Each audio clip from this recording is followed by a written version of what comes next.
It's PBSB with the CPG guys. I'm here in Cincinnati, the Queen City, and how serendipitous that I happen to be with the Queen of Retail herself, Ms. Wendy Liebmann. Wendy, how you doing? Hi, I'm fine. What serendipity you are. Right, here we are in the middle of Cincinnati. I know, in the dog days of summer, in a Kroger store. Wouldn't be right to be on the CPG guys without talking baseball. Your Yankees are in first place in the National League East, or American League East. Dodgers in first place in the National League West. I feel an old classic Yankees-Dodgers World Series is coming our way. Wouldn't that be just heavenly? Heaven. Sri and I would be at each other's throats. I know, but it would be civil war. All right. So here's the deal, Wendy. Yes. Since we're in a city that is renowned for, you can't walk 2 feet without there being a brand office here. Every major CPG brand is represented in Cincinnati. You've got the headquarters of arguably the biggest CPG brand, certainly on the HBC side in the world. You've got big retailers, and you've got everything. What are, if you were to go in and talk to a retailer in particular, what are the 3 things you would say to them you need to be paying attention to right now? This is heresy for a city that is a brand-oriented city. Yep. But I would say that the biggest challenge at the moment is following the shopper journey, not the brand. Yeah. Because the amount of choice that is out there and that shoppers are actually taking advantage of, and this isn't just physical versus digital, right? But it's anything I want to buy in so many more places. In all the research we do all the time now, always, people are shopping in many more places than they have ever shopped. And so if I don't understand the journey and why this trip in this place is critical, what they're coming for means nothing. So that's heresy in a branded world. Fair enough. But you know what? The shopper journey we're in an omni-channel world, and it's not one or the other end of it. It's not all e-commerce versus all physical. There are shades of gray in this spectrum, and the journey can be very different from shopper to shopper, and very different for the same shopper. Yes. Who am I at different this missions. moment? Different missions. Who am I at this moment? I can walk into this store because I'm in a hurry, I want something quick for dinner, and I'm gone. And yet it's got another 50,000 square feet of stuff for me. That's crazy. I can come in tomorrow and I've got a very different mission. Yeah, I will say, in talking to some brand people recently, what you have just articulated is very much what keeps them up at night. Yeah. How to get handled. So that's number one. I say forget the category, forget the brand. Sorry, brand people, I love you desperately. But if you all don't, as a retailer or a manufacturer, understand this shopper today and the many different places they are shopping, what they're coming to buy means nothing. All right, that's number one. What's number 2? Number 2 is brand differentiation, which is part of number 1, because everything is everywhere, and so why would I even bother showing up?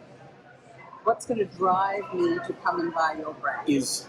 Is the consumer's perception of value part of the differentiation equation, however they perceive value? Yes. So it's not about, when I say value, I'm not saying specifically price. Price is for some people a value, but the convenience, the efficacy, all of those drive value for consumers. So you have to figure out what is your raison d'etre as a brand. And it's part of this thing. Who am I today as a shopper? Again, an example. I walk into this store. I've come to get something quick for dinner tonight.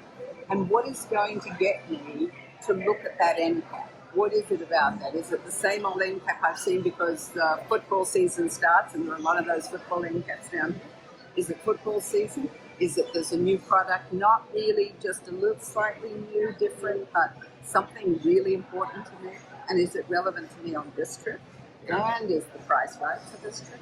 So the sort of nuance of marketing, brand marketing, shopper marketing, retail marketing, it's become so complex. Mm-hmm. But if you don't get it right, and if you don't put the shopper in the middle of that, then you're not going to win that battle. I could not agree more. Shopper centricity, that is the fundamental of building a sustainable lifetime value proposition with shoppers. Yes. All right, that's always, 2. Always. Great. Don't assume, even in these inflationary times, that people will not pay a premium for something. So it all connects to That's the the other value one. thing, That's right? the Again. value thing.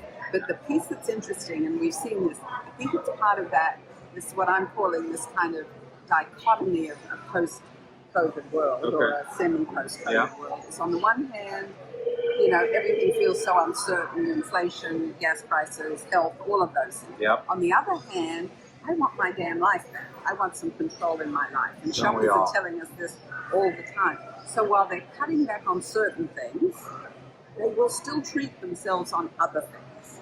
And you need to know that as a marketer and a retailer, because we see people willing to spend premium prices for services and products that are meaningful to them and just not bothering on others. If I'm trying to do meal planning for my family and this retailer has a shoppable recipe component, am I really going to sit there and individually look at each of the items in that recipe and try and shop them? Or I'm just realize I was able to plan 5 meals in 10 minutes. I'm done. I'll pay for that any day of the week. That's right. And I do think that's the other piece of all of this. And it's sort of unpacking these terms that we've all used forever, right? And convenience. What does convenience really mean? Is it a corner location? Is it I can get in and out fast? Is it exactly what you just said? Yeah. And if I don't understand that it's got multiple meanings, then again, I've lost that shopper. I don't understand why they're here. I don't understand how to get them to buy something more. Yeah. And I assume they'll only buy the lowest price thing in the house. I agree with you. Like, convenience to me is not necessarily the corner store. Is there an element of convenience that I find in a mass merchant? Yeah. When do I find it? Particularly holidays. Like, I'm not going to go to a digital online store and shop for 4th of July.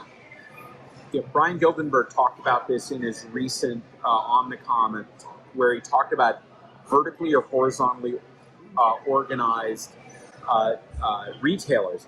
And retailers online, like an Amazon or whatever, they're not structured to easily find 4th of July items. It's a big effort. If I just walk into a Target or Walmart, I just go to the 4th of July section, I throw all the things in, and that to me is convenient. It's really interesting. We've seen in some work that we've called Retail 5.0, sort of the new look moving forward, is that people, we saw these two different emotions. One is when I'm feeling good and positive enough, I'll go to a physical store. Yeah.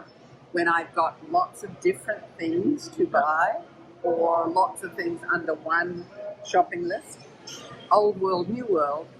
Old world was I just want to get it done and out.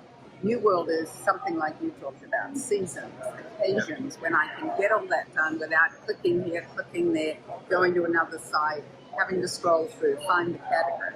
That's an opportunity for the digital guys to do a better job on that. So Wendy, in addition to being the chief shopper at WSL Strategic Retail, you also are the host of Future Shop Podcast. Can you tell us a little bit about what your objective is, what you are trying to do with that podcast, and the kinds of guests you're talking about? We wanted to have people who are what I'm going to call disruptors, like that, who want to talk about retail through the lens of the shopper, but in every aspect, from research or store design or merchandising, across country, across channel. Who want to talk about or tell us and inform us about what their vision of the future is. Sure. We've had educational people who run, things at universities. We just had somebody great from the UK talking about lots of. I hear you had a CPG guy on there once. Really? I don't know. Really? Long time ago. I don't know. He runs Faded into memory. Runs around with this baseball thing going on. But we've had retailers at every channel. Yeah. We've got some great new ones coming up. We've had grocery. We've had department stores. We've had Amazon-ish types who aren't usually allowed to talk. We've had some. Yeah, but it is really. Do you do that with a silhouette and a distorted voice? Yeah. When they only talk about the big river, you're in trouble. But in reality, it's really how can we help listeners, how can we provoke them in meaningful ways to think about what the future really is. I love it. Listen, Wendy, thanks for taking the time. To the audience, thank you. Check out Future Shop on Apple, Spotify, and just about any platform that's out there. It's a great podcast. And from PVSB and what are we in the Queen City? There we go. And the Queen of Retail. Thanks. Goodbye. Cheers.